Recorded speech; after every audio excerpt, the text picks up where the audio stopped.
souls to Jesus by the service that I yield.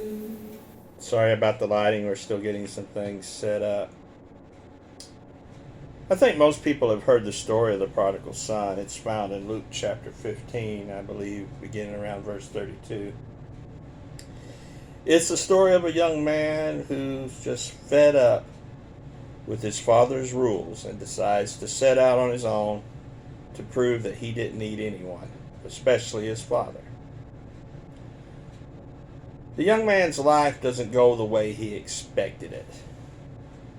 Having not learned the lessons his father had tried to teach him, and having not listened to the instructions that would have prepared him for life, this young man was in no way prepared for the real world.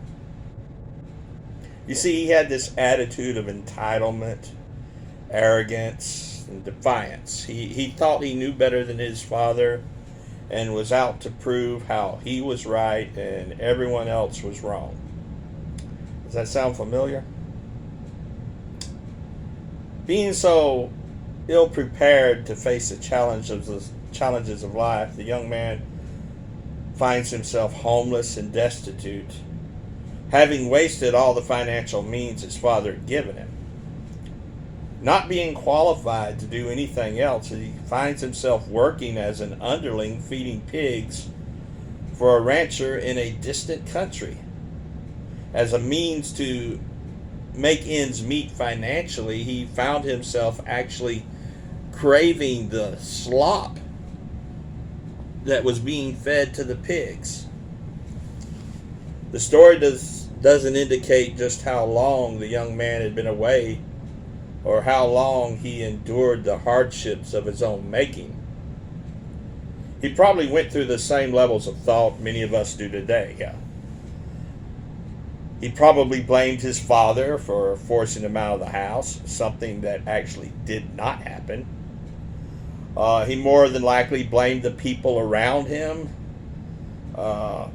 In fact, he probably blamed everyone and anyone but himself.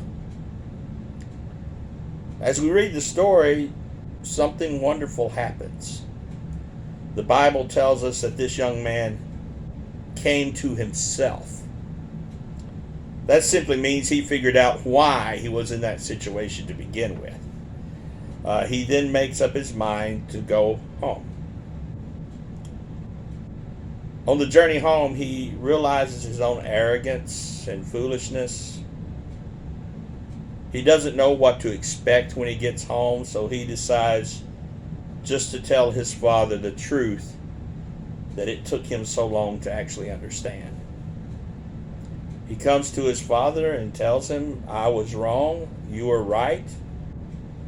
I've rejected not only you, but I've rejected God. I don't deserve to be part of this family anymore. But can you see fit just to give me a job as one of your hired hands? That would be a better life than what I have now." Here's the best part. The father had no need to say, "I told you so." That lesson had obviously been learned. The father welcomed his son home. He welcomed him back into the house. He welcomed him back into his family. He welcomed him back into his home.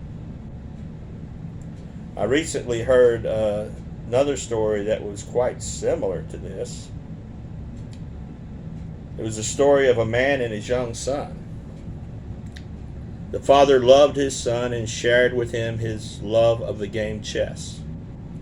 Every evening they would play, and they did this for many years. Each evening the father would set up the board for a new game. As time went on, they grew apart. Conflict would lead to confrontation. Confrontation would lead to anger. And it wasn't long before the son had decided that he no longer wanted to be around his father. The son's pride and arrogance continually clashed with the concepts the father tried to teach him, so the son left. Still, every evening the father would step into the family room set up the chessboard, and carefully place each piece in its proper place. And there he would wait. The 23rd Psalm is probably the most well-known passage of Scripture in the Western world. Even non-religious people can recognize these words. The Lord is my shepherd, I shall not want. There is one sentence in that passage that has a very diverse meaning that many people often overlook.